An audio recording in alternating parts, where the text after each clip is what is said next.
Good morning बच्चों। आशा करते हैं आप लोग अच्छे होंगे। 10th क्लास की अब पढ़ाई ऑनलाइन शुरू होने के इसमें सबसे पहले हम आज पढ़ाएंगे आपको जो इंग्लिश सब्जेक्ट का ही जो पढ़ाने से पहले मैं आपको थोड़ा सा इंट्रोडक्शन दे दूँ। आपको इस बार जो एनसीईआरटी वाला कोर्स जो आपके लिए लागू हुआ उसमें आपकी जो बुक्स होंगी उसके बारे में जानकारी होना सबसे पहले ज़रूरी है। तो आपके पास ये 2 बुक्स होंगी इंग्लिश की। जो पहली है आपके पास है फर्स्ट फ्लाइट, देख सकते हो आप लोग अच्छी तरह से, इसको देख लीजिए। और दूसरी जो होगी अपने पास वो होगी फुटप्रिंट्स विदाउट फीट। 2 बुक्स होंगी इसके अंदर। ये फर्स्ट वाली जो बुक है फर्स्ट फ्लाइट, ये डिटेल्ड स्टडी के लिए है। डिटेल्ड स्टडी इसके अंदर प्रोस और पोएट्री 2 सेक्शन होंगे। और ये जो footprints without feet fiction part है जिसके अंदर एकांकीय कहानियां वगैरह से संबंधित, इसमें आपको होंगे 10 पार्ट होंगे और 10 से 11 पार्ट है जो इसमें से 10 एक पोएट्री है। और इसी में आपको 10 से 11 इसी तरह से इसमें आपके पास जो आपको चैप्टर्स मिलेंगे वो 10 चैप्टर है। तो आप किताब सबसे पहले इसको खरीदनी पड़ेगी। इस किताब को अच्छी तरह से देख लीजिए कि फर्स्ट फ्लाइट, दूसरी आपकी होगी फुटप्रिंट्स विदाउट फीट। अब हम चलते हैं आगे अपनी तरफ। पढ़ाई को अगर शुरू करेंगे तो सबसे पहले हम आज लेते हैं पोएट्री सेक्शन। पोएट्री सेक्शन कविता खंड। अब इस कविता खंड के अंदर जो सबसे पहले पोएट्री है आपके पास वो है dust of snow. Dust of snow, बर्फ के कण। डस्ट, सबसे पहले हमें क्या करना है कि जो टॉपिक होता है, जो हेडिंग होता है, उसी को आप समझ लीजिए कि अपने मतलब आधा काम कर लिया। अब जैसे डस्ट ऑफ स्नो, डस्ट का मतलब होता है धूल।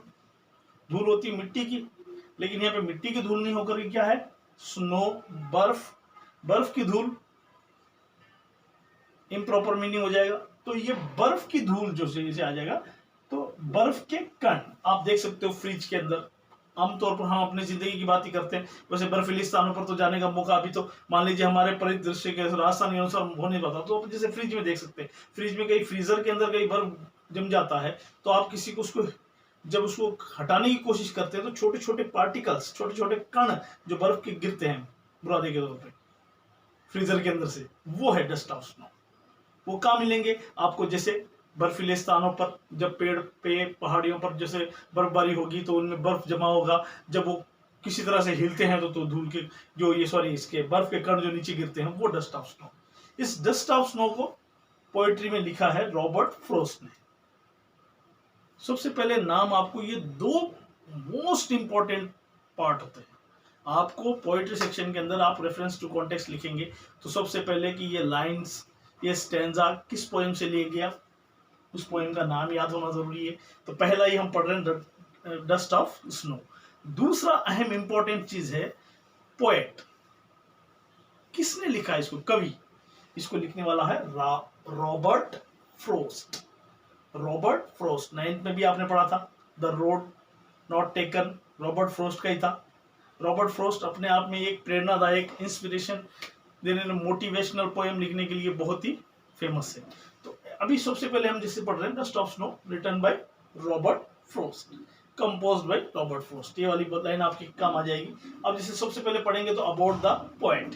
बुक, टेक्स्ट बुक के अंदर आपके पोएट के बारे में कुछ ज्यादा नहीं बताया गया, लेकिन हमें पोएट के बारे में जानकारी होना बहुत जरूरी है। अबाउट द पोएट के अंदर Robert Frost 1874 to 1963 life span, उनका जीवन काल जो है 1874 1874 और 1963। उनका जन्म 1874 1874 में हुआ था और उनका देहांत, निधन जो हुआ था 1963 1963। दो ये लाइफ स्पैन है। जैसे हम लिखेंगे जैसे Robert Frost 1874 to 1963 was a well known American poet of nature. Well known, प्रसिद्ध, सुप्रसिद्ध, बहुत ही ख्याति प्राप्त, प्रसिद्ध कौन सा, अमेरिकन पोएट। अमेरिका के रहने वाले कवि थे। कौन से, ऑफ नेचर, प्रकृति के। प्रकृति के बारे में देखा होगा, के बारे में ही हमें देखने को मिलती। जैसे रोड नॉट टेकन पढ़ा आपने, प्रकृति के बारे में थी। पेड़ पौधे थे, सड़क था, जो मैंने एक सड़क, जो 2 सड़क मेरे सामने थे उनमें से मैंने एक को चुना। 9th के अंदर आपने पढ़ा था। अब इसी तरह से आप देख सकते हो डस्ट ऑफ स्नो, ये बर्फ के कण, डस्ट ऑफ स्नो, इसके बारे में बात करेंगे। ट्री, स्नोफॉल वगैरह इसके बारे में पढ़ेंगे। ये सारे नेचर को ये करता है। तो इस प्रकार से हम कह सकते हैं कि ये जो पोएट है Robert Frost was a well known American poet of nature, प्रकृति के सुप्रसिद्ध प्रसिद्ध अमेरिका के रहने वाले कवि थे। ही is famous for his realistic depictions, famous for प्रसिद्ध, ही इज फेमस फॉर, आज भी वो प्रसिद्ध है। यहाँ पर तो इनका जीवन काल था इसलिए था, यहाँ पर है, आज भी वो प्रसिद्ध है। ही इज फेमस फॉर, क्योंकि कवि को आज भी हम पढ़ रहे हैं, आज भी इस कवि को याद कर रहे हैं, आज भी इस कवि को हमें पढ़ना पड़ रहा है। So why is his impact is now, अब इसका प्रभाव अभी है। तो इसलिए ही is famous for his realistic depictions, वो अपने रियलिस्टिक सचमुच के जीवांत डिपिक्शन चित्रण, वो अपने जीवांत चित्रण के लिए प्रसिद्ध है। कोई भी चीज में इस प्रकार का वर्णन करते हैं, इस प्रकार की कविता के अंदर वर्णन कर जाते हैं कि उसमें पढ़ते समय पढ़ने वालों को ये महसूस होता है कि ये सजीव हो उठा है। जिस प्रकार से आप देख सकते हो डस्ट ऑफ स्नो, जिससे फीलिंग ऐसी आएगी, वो जो डस्ट ऑफ स्नो कहां से गिरा, पेड़ से गिरा, किसने गिराया, कैसे गिराया, वो एक फीलिंग आ जाती है कि रियलिस्टिक, ओ हमारे सामने ये घटना वास्तविक रूप से हो रही है। So that's why called realistic, अपने जीवांत चित्रण के लिए प्रसिद्ध है कवि। तो इनका ये परिचय हो गया। About the poet Robert Frost 1874 to 1963 was a well known American poet of nature, America के प्रकृति का वर्णन करने वाले सुप्रसिद्ध कवि थे, जिनका जन्म 1874 में हुआ था और इनका देहांत जो था 1963 में हुआ था। ये अपने ही is famous for his realistic depiction, अपने जीवांत चित्रण के लिए प्रसिद्ध है आज भी। अब पढ़ेंगे हम अबाउट द पोएट, कविता के बारे में। अब हम इसमें इतनी सी बात बहुत है आपको। Compose by dust of snow, compose by Robert Frost. Robert Frost कौन था? American poet. When was he born? 1874। When did he, when was he died? कब मरा था भाई?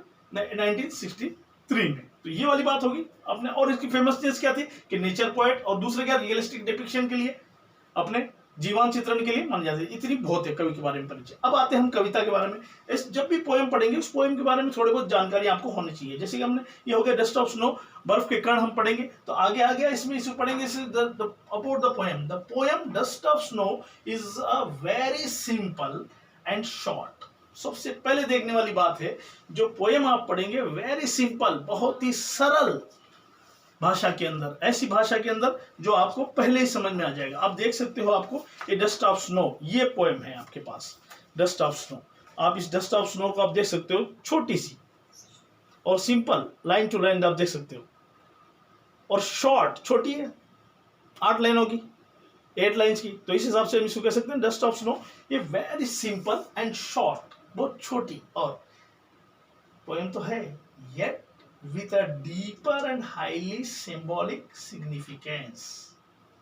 ये पोएम जो है बहुत सिंपल, सरल और छोटी तो है, फिर भी एक डीपर, गहरा अंदर छिपा हुआ, एंड हाईली और बहुत ही उच्च स्तर का, सिंबॉलिक सांकेतिक, संकेत करना, इशारा कर रहा है किसकी ओर? सिग्निफिकेंस, महत्व। सिग्निफिकेंस का मतलब महत्व, importance. Significance synonyms importance. Significance याद करना आपको उत्तर में लिखने की जरूरत पड़ सकती है। तो the poem dust of snow is very simple and short yet with a deeper and highly symbolic significance. ये कविता डस्ट ऑफ स्नो बहुत ही सरल भाषा के अंदर लिखी गई और शॉर्ट, छोटी भी है, और लेकिन इसके बावजूद एक बहुत ही गहरा, डीपर, बहुत ही गहरा, असरदार, प्रभावशाली और हाईली सिंबॉलिक और बहुत ही उच्च स्तर का सिंबॉलिक, सांकेतिक महत्व रखता है। दिस पोएम टेल्स अस, ये कविता हमें बताती है, how a simple moment has a larger significance.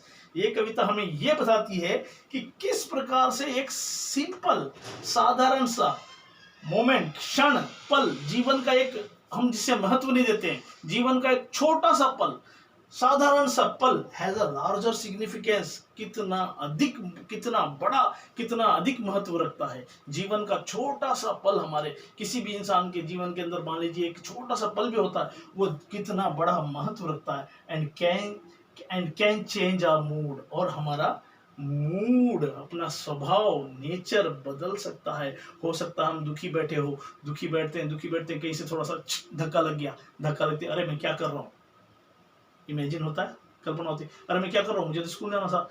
नाश्ता करके आप बैठे, नाश्ता करके बैठने के बाद होमवर्क नहीं, आंसर मारेंगे, कुछ इसी प्रकार की बातों में आप घूमे हो कुछ।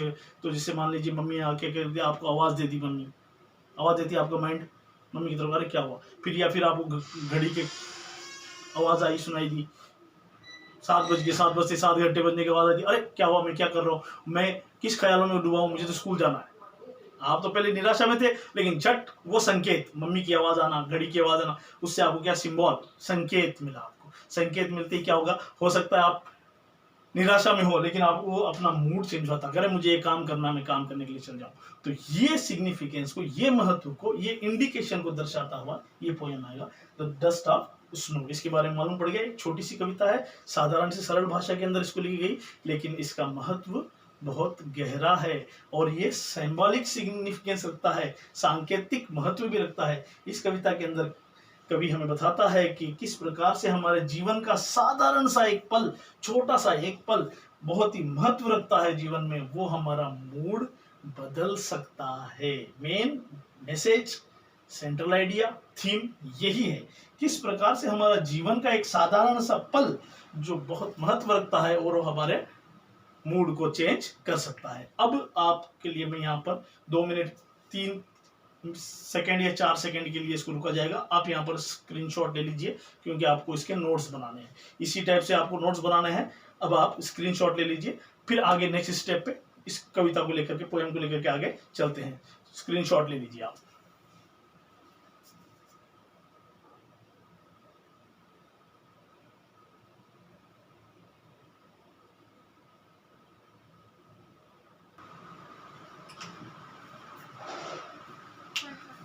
हाँ बच्चों, डस्ट ऑफ स्नो, इसके अंदर हम सबसे पहले ग्लोसरी, इसको भी आपको अभी थोड़ी देर बाद आपको उतारना है, कॉपी के अंदर राइट डाउन कर लेना है।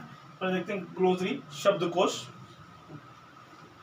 वर्ड मीनिंग, कठिन शब्द जो आएंगे वो, सिनोनाइम्स, सिमिलर वर्ड, पर्यायवाची शब्द, ये वन वर्ड है, ये अपोजिट वगैरह, अपोजिट पोएट्री के अंदर इतनी काम नहीं आएगी आपको, प्रोज के अंदर काम आएगी, इस ग्लोसरी के अंदर सब कुछ आ जाएंगे। अब जैसे सबसे पहला वर्ड है यहाँ पर हेमलॉक, एक शब्द आपको मिलेगा हेमलॉक, HEMLOCK, हेमलॉक।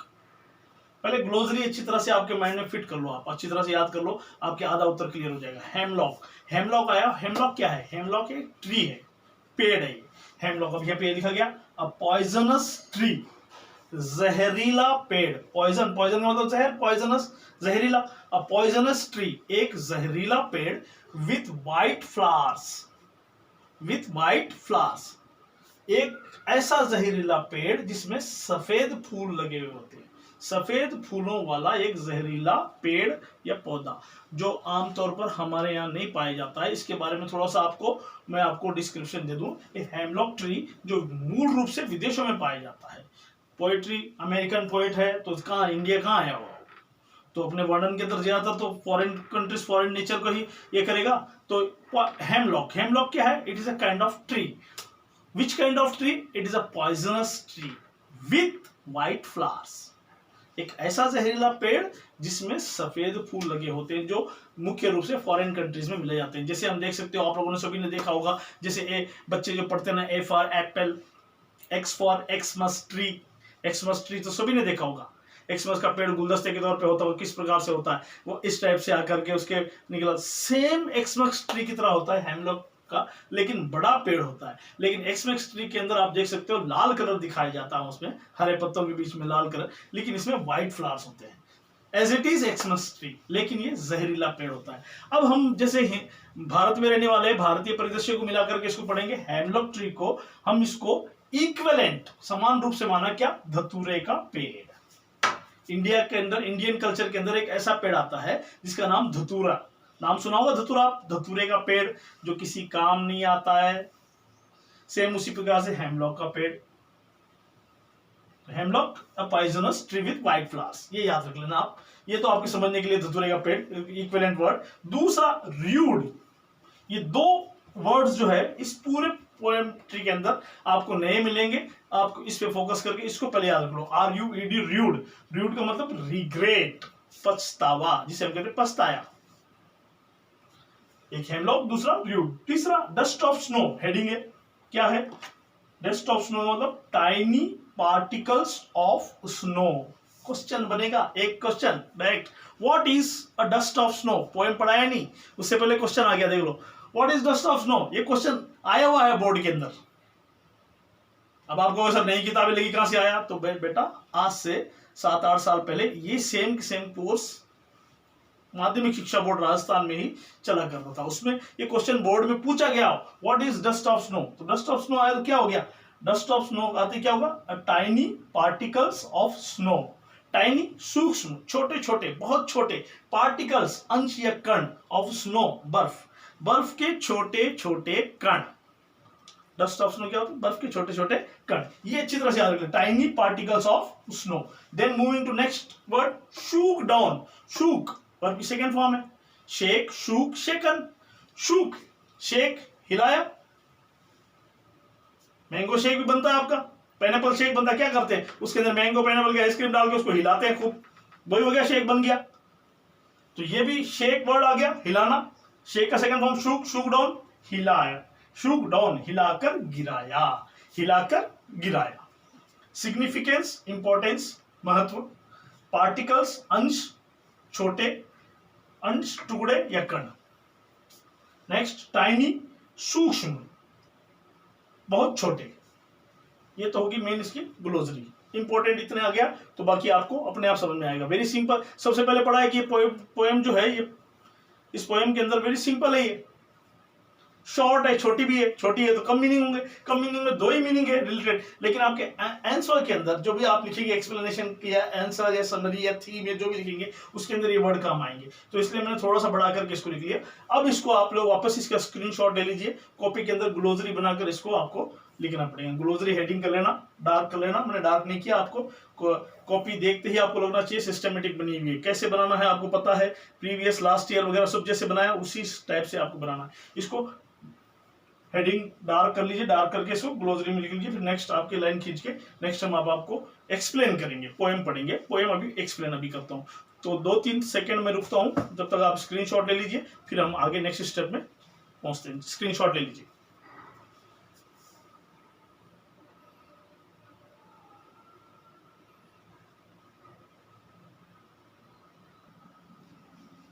हाँ बच्चों, डस्ट ऑफ स्नो। अब यहाँ पे देखेंगे आप अच्छी तरह से, dust of snow, dust of snow.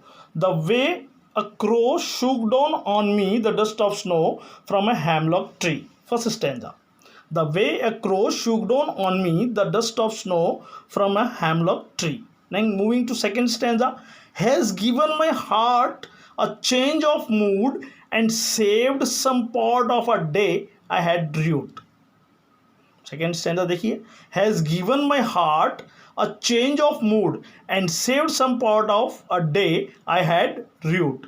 Robert Frost. 8 लाइनों के अंदर ये आया है। सबसे पहले जैसे मैंने आपको देखा कि आपने देखा अभी मैंने केवल आपको पोएम पढ़ के दिखाया, तो यहाँ पे देख लीजिए डस्ट ऑफ स्नो है। अब इसको डस्ट ऑफ स्नो को ध्यान से देखिए, आप ध्यान से देखिए क्या है। द वे से लेकर के हैड र्यूड तक कितनी लाइन है? 8 लाइन है। ध्यान देने वाली बात, कितनी लाइन है? 8। देन दूसरी ध्यान देने वाली बात, स्टैंजास कितने हैं इसमें? 2। First stanza, the way a crow shook down on me the dust of snow from a hemlock tree. Second stanza, has given my heart a change of mood and saved some part of a day I had rued. 2 stanza के अंदर आया। अब यहाँ पे देखने वाली बात है, इंट्रोडक्शन के अंदर, एक परिचय के अंदर इस कविता को पहली नज़र, आपकी कविता पढ़ने से पहले इस कविता पे आपने नज़र डाला, नज़र डालने पर आपको सीधे देखने की मिल रही है 8 लाइनें। लेकिन इस 8 लाइनों में आपने ये ध्यान नहीं दिया होगा, कोई भी दूसरी अन्य कविता आती है, अन्य पोएम आता है, उसके अंदर कहीं पर कॉमा होते हैं, कहीं फुल स्टॉप होते हैं, कहीं सेमी कॉलन्स होते हैं, कहीं साइन ऑफ एक्सक्लेमेशन होते हैं अपने भाव वगैरह आदि को करने के लिए। लेकिन इन 8 लाइंस के अंदर, इस टोटली 8 लाइंस के अंदर कहीं पर भी कोई पंक्चुएशन मार्क्स देखने को नहीं मिला। नहीं मिला। It means the whole poem is in a single sentence. पूरी कविता एक ही वाक्य के अंदर है। एक ही वाक्य के अंदर होता तो एक ही लाइन में होना चाहिए, लेकिन पोएम एक लाइन में कभी नहीं होती है। तो यही तो पोएम की खासियत है। The poem is in a whole, only one sentence, पूरी कविता केवल एक सेंटेंस के है अंदर है, बट इन डिफरेंट लाइन्स, अलग अलग लाइनों के अंदर है। यही एक अलंकार का रूप होता है, इसको कहते हैं एंजैम्बमेंट। इसको कहते हैं एंजैम्बमेंट, ENJAMBMENT, एंजैम्बमेंट। ये याद रखने वाली बात है। स्पेशल नोट्स के अंदर जब आप रेफरेंस टू कॉन्टेक्स्ट लिखेंगे, सबसे पहला इसके अंदर ही आएगा, ये poem is an example of enjambment. Enjambment, ENJAMBMENT, enjambment. Robert Frost ने इस पोएम को एंजैम्बमेंट का यूज करते हुए लिखा है। अब आगे देखते हैं thinking about the poem. Thinking about the poem के अंदर आ रहा है, यहाँ पे देखने को मिल रहा है, इसको पढ़ेंगे हम। उससे पहले एक्सप्लेन करूँ, इससे पहले थोड़ा सा इसको पढ़ लेते हैं अपन। This poem presents a moment that seems simple but has a larger significance. यहाँ पे देखिए पहली लाइन के अंदर ही बता दिया गया आपको, दिस पोएम प्रेजेंट्स, ये कविता प्रस्तुत करती है, अ मोमेंट, एक ऐसे पल को, दैट सीम्स सिंपल, सीम्स प्रतीत होना, जो कि बिल्कुल साधारण प्रतीत होता है, एक ऐसे पल को, ऐसे क्षण को, ऐसे जीवन के पल को प्रस्तुत करती है जो हमें बिल्कुल साधारण लगती है, but has a larger significance, लेकिन इसका बहुत बड़ा महत्व है, बहुत बड़ा महत्व होता है। जीवन के अंदर ऐसी घटनाएं, ऐसी कोई कण, पल या क्षण ऐसे आ जाते हैं जो लगते तो बिल्कुल सिंपल है, लेकिन उसका महत्व बहुत ज़्यादा होता है। इसके बाद आगे तो आपको एक्सप्लेनेशन की इतनी ज़रूरत नहीं पड़ेगी, जब पढ़ने के बाद पूरा हो जाएगा। अब इसको एक्सप्लेन करते हुए चलते हैं। सबसे पहले इसका एक्सप्लेनेशन देखते चलिए। Dust of snow, dust of snow के अंदर फर्स्ट स्टैंजा देखेंगे। The way A crow shook down on me the dust of snow from A hemlock tree. The way का मतलब एक होता रास्ता, एक होता तरीका। यहाँ पर तरीका आया, टाइप, प्रकार। The way A crow shook down on me, वह तरीका एक कौवे ने जो मुझ पर हिलाकर गिराया, वह तरीका जो एक कौवे ने मुझ पर हिलाकर गिराया। क्या, व्हाट, क्या गिराया? द डस्ट ऑफ स्नो, बर्फ का कण, बर्फ के कण। यहाँ पे एक नहीं है, कई कण हो जाते हैं, तो ऐसे ही लगता सिंगुलर है सिग्निफिकेंस, महत्व, अर्थ, हिडन मीनिंग जो आएगा प्लूरल का हो जाएगा। डस्ट ऑफ स्नो है ना, बर्फ के कण। The way A crow shook down on me the dust of snow, वह तरीका जो एक कौवे ने मुझ पर हिलाकर गिराया। क्या गिराया? द डस्ट ऑफ स्नो, कहाँ से गिराया? फ्रॉम ए हैमलॉक ट्री, एक हैमलॉक के पेड़ से। पहले स्टैंजा के अंदर इतना ही बताया जा रहा है कि वो तरीका जो एक कौवे ने मुझ पर हैमलॉक के पेड़ से हिलाकर बर्फ के कण गिराए। कभी यहाँ पे पहले स्टैंजा के अंदर ये बताया जा रहा है कि सपोज कर लीजिए, यहाँ पर ये नहीं बताया गया कवि उस पेड़ के नीचे बैठा था या पेड़ के नीचे से गुजर रहा था, कुछ भी कर रहा था, लेकिन एक बर्फ ऐसा माहौल था कि फॉरेन कंट्रीज के अंदर जो होता, बर्फबारी हो चुकी, बर्फबारी होने के बाद पेड़ के ऊपर बर्फ वगैरह के बर्फ के कण जमे होते हैं, तो वहाँ से हो सकता है कवि एक बार गुजर रहा हो वहाँ से, या उस पेड़ के नीचे बैठा हो। लेकिन इस कविता को पढ़ने पर मालूम पड़ता है कि कवि टोटली जो है इन्हें डिप्रेस्ड मूड, डिप्रेस्ड, निराशाजनक, डिप्रेस्ड, उसका मूड खराब, डिप्रेस, निराशाजनक अवस्था में, मुद्रा में था, उसके मूड में था। तो वो तरीका जो कौवे ने हेमलॉक के पेड़ से हिलाकर बर्फ के कण मुझ पर गिराने पर क्या हुआ? सडन चेंज, अचानक परिवर्तन आ गया। गिराती जैसे ही बर्फ के कण उसके ऊपर गिरे, कवि के ऊपर अचानक परिवर्तन आया था। क्या परिवर्तन आया था? सेकंड स्टैंजा के अंदर बता रहा। सेकंड स्टैंजा देखिए, has given my heart a change of mood. Has given, उसने दिया, उसने बदल दिया। क्या? माई हार्ट, मेरे मन को, मेरे हृदय को, अ चेंज ऑफ मूड, परिवर्तित हो गया। चेंज ऑफ मूड, मूड बदल गया। पहले मूड में किस में था? इन ए डिप्रेस्ड मूड, सैड, दुखी था, डिप्रेस, सोरोफुल, दुख भरे मूड में था। लेकिन जैसे ही कौवे ने पेड़ पर से, उस हेमलॉक के ट्री पर से बर्फ के कणों को हिलाकर जैसे ही गिराया, तुरंत उसका प्रभाव क्या हुआ? सडन चेंज आया। किसमें? पोएट्स के मूड में, कवि के स्वभाव में परिवर्तन आया। क्या? Has given my heart a change of mood, मेरे हृदय को परिवर्तित कर दिया। And saved some part of a day I had rued, आगे उसका रिजल्ट क्या निकला? मूड तो चेंज हुआ। मूड चेंज होने के बाद रिजल्ट क्या आया? What result we got from this event? इस घटना से हमें क्या परिणाम मिलता है वो देखने वाली बात है, क्योंकि वो क्वेश्चन आएगा। जब उसका मूड बदल गया तो परिणाम क्या निकला? एंड सेव्ड, और बचा दिया। क्या बचाया?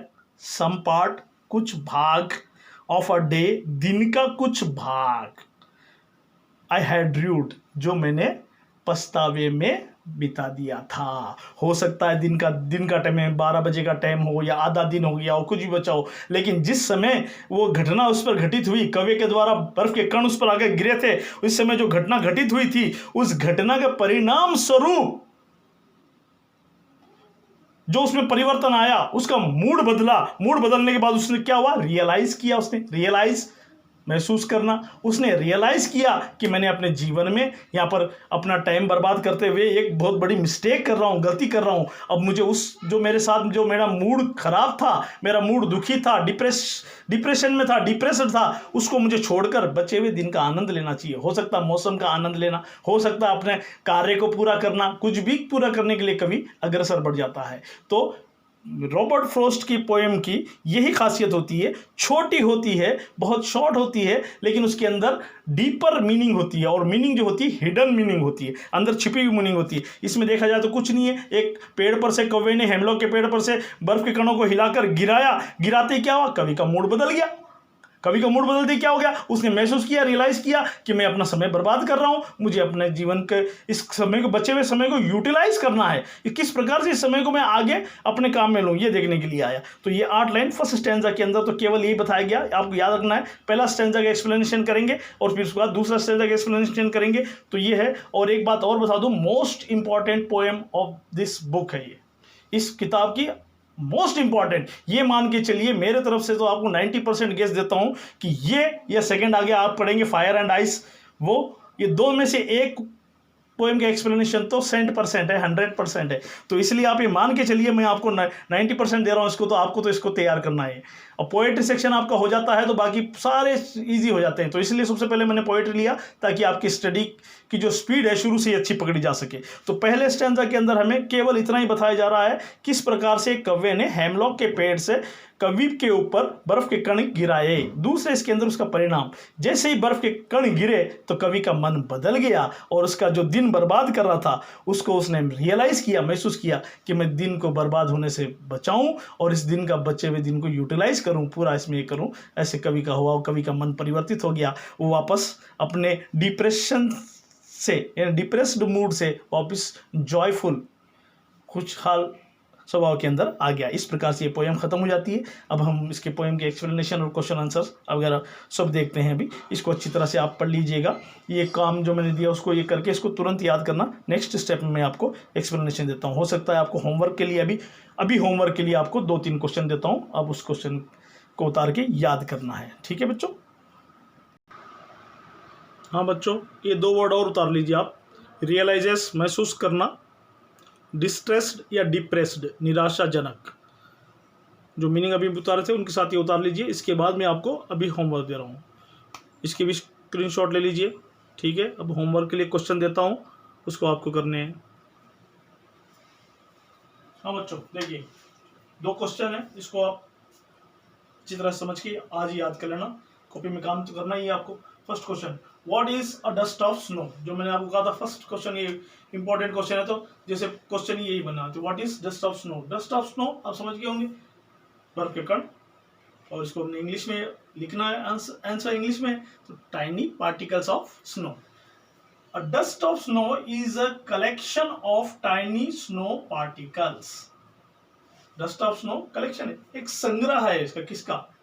किसका? टाइनी स्नो पार्टिकल्स, छोटे छोटे बर्फ के कणों का। अब थोड़ा सा आगे इसको हम लिखेंगे, क्योंकि भाई आपके नंबर होंगे 2 नंबर, मिनिमम 2 नंबर का होगा, 2 से 3 नंबर का होगा। अभी अंक निर्धारण जब तक नहीं हो तब तक हम 2 से 3 का ही रहेगा, ये तो मिनिमम 2, तो 2 के लिए इतने से भी नहीं मिलेगा। Dust of snow is a collection of tiny snow particle से नहीं, थोड़ा सा बढ़ाना है क्या आगे। कैसे डस्ट ऑफ स्नो कहां से आएंगी? जैसे इसका वर्णन हो गया, resting on the upper part of a tree. Resting, पड़े होते हैं, आराम कर, रेस्ट आराम करना, रेस्टिंग पड़े होते हैं कहां पर? On the upper part of a tree, एक पेड़ के सबसे ऊपर वाले भाग पे रहते हैं।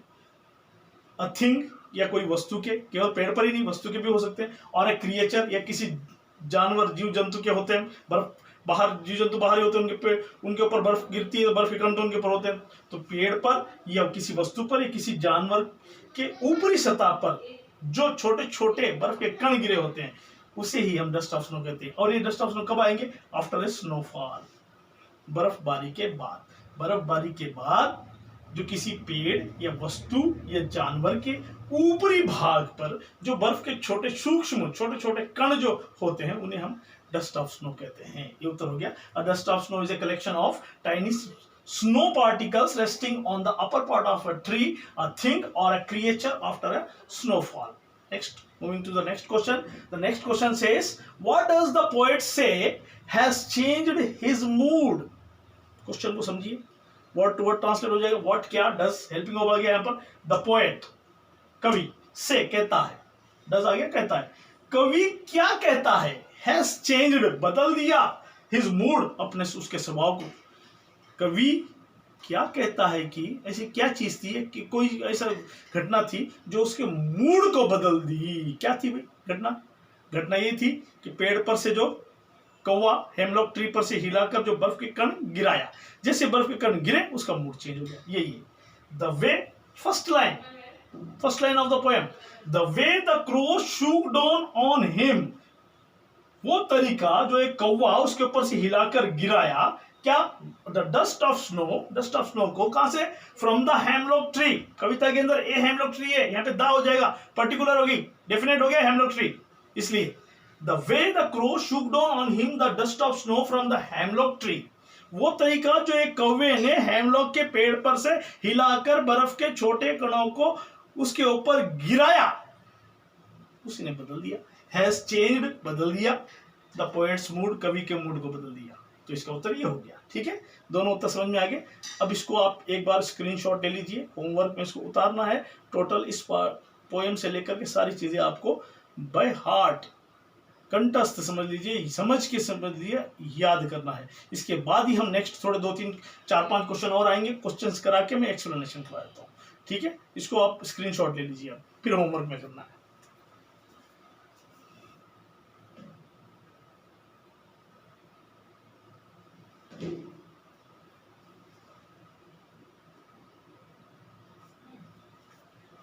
हाँ बच्चों, स्क्रीनशॉट तो ले लिया होगा आपने। अब आपकी बारी आएगी होमवर्क। होमवर्क में एडिशनल क्वेश्चन नहीं, होमवर्क के अंदर क्या है, ये जो आपने स्क्रीनशॉट लिया ना, इसी को आप उतारना है और इसी को याद करना है। ठीक है, पोएट का इंट्रोडक्शन हो गया, पोएम का इंट्रोडक्शन दो छोड़ा आ गया, उसके बाद ग्लोसरी वर्ड मीनिंग वगैरह हो गया आगे, फिर उसके बाद ये 2 क्वेश्चन आंसर। फिर पोएम को आप लोग लाइन टू लाइन पढ़िए और खुद ही पैराफ्रेज का मतलब लाइन टू लाइन अनुवाद अपनी मातृभाषा में, हिंदी अपनी मातृभाषा, इंग्लिश को अपने, इसके बाद समझिए और इसको ये पढ़ लीजिए। लगभग पोएम आपके माइंड में फिट हो जाएगा, ये फिक्स अच्छी तरह से हो जाएगा। आगे वाले क्वेश्चन आंसर आ जाएंगे, ये 2 क्वेश्चन प्लस 5-7 क्वेश्चन और आ जाएंगे। उसके बाद मैं आपको एक्सप्लेनेशन कराऊंगा, दिक्कत आएगी नहीं, हाथों हाथ याद हो जाएगा आपकी फटाफट, है ना। अब एक जिस चीज थी कि लिटरेरी डिवाइस को मैंने थोड़ा सा कम ये किया था, नेक्स्ट कल लिटरेरी डिवाइस को पहले जैसे एक्सप्लेनेशन से पहले लिटरेरी डिवाइस पढ़ा के फिर एक्सप्लेन करूंगा, तो आपका और अच्छा हो जाएगा। ठीक है, okay, thank you, that's all. आज के लिए तो इतना ही।